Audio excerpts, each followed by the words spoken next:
Morning, welcome back to my channel কৌশটুলিতে তোমাদের সবাইকে স্বাগত, অনেক অনেক ভালোবাসা। আবার নতুন সকালে নতুন ব্লগ নিয়ে হাজির হলাম। আজকে দেখো সকালটা আমি শুরু করলাম তোমার রান্নাঘর দিয়ে।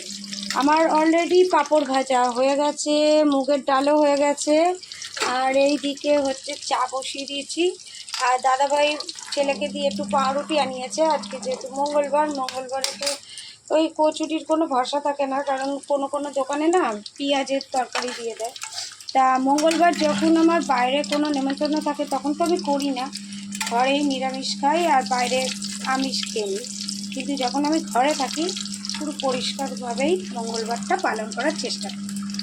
তা বেগুনটা ভাজা হচ্ছে, আর এখানে করব পটল আলুর তরকারি। পটলটা এনে রেখেছে দাদাভাই, তাই এটা পটল আলুর তরকারি করব। আজকে মেনুতে থাকছে বেগুন ভাজা, ডাল, পাঁপড় ভাজা, পটল আলুর তরকারি। এই হচ্ছে আজকে মঙ্গলবারের মেনু। ঝট করে চাটা নাবিয়ে আর টিফিনটা খেয়ে নিই। আর এইদিকে টিফিন খেতে খেতে আমার পটল আলুর তরকারি হয়ে যাবে। চলো পরে আবার দেখা হচ্ছে। বসে গেলাম আমরা টিফিন করতে। টিফিনেটা তোমার দিদিভাই হাতে দেখিয়েছে চা, লাচ্চা, বন পাউরুটি, আর এমনি পাউরুটি এনেছে, আর সঙ্গে আছে শসা। এটা হচ্ছে আজকে আমাদের সকালে স্পেশাল জলখাবার। মঙ্গলবার, ওই জন্য ডিম ফিম কিছু হবে না, নিরামিষ জলখাবার।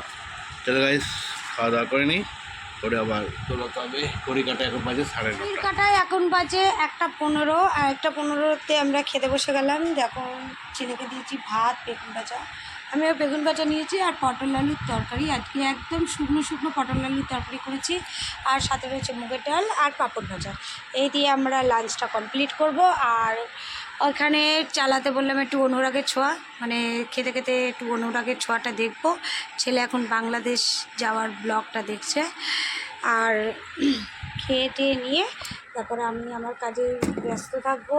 ছেলে যাবে পরীক্ষা দিতে, তারপরে আবার কি হয় সেটা সবটাই তোমাদের সাথে শেয়ার করবো। তার জন্য ব্লগটাকে এন্ড অবধি দেখতে হবে। এখন ছেলে যাচ্ছে পড়তে।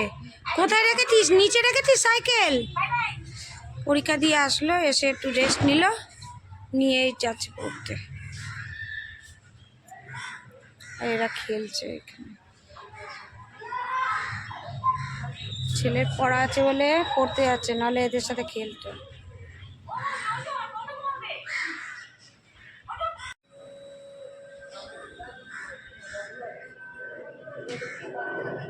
কাটায় 10:15 খেতে বসে গেছি।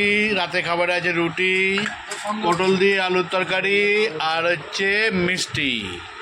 এটা হচ্ছে রাতের খাবার। সো গাইস, আমরা রাতের খাবার খেয়ে নিই, দিদিভাই বাড়ছে।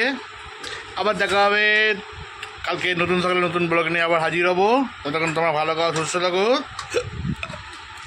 চলো টাটা। এই পুরো কাই হয়ে গেছে একদম। টাটা। Tata, good night.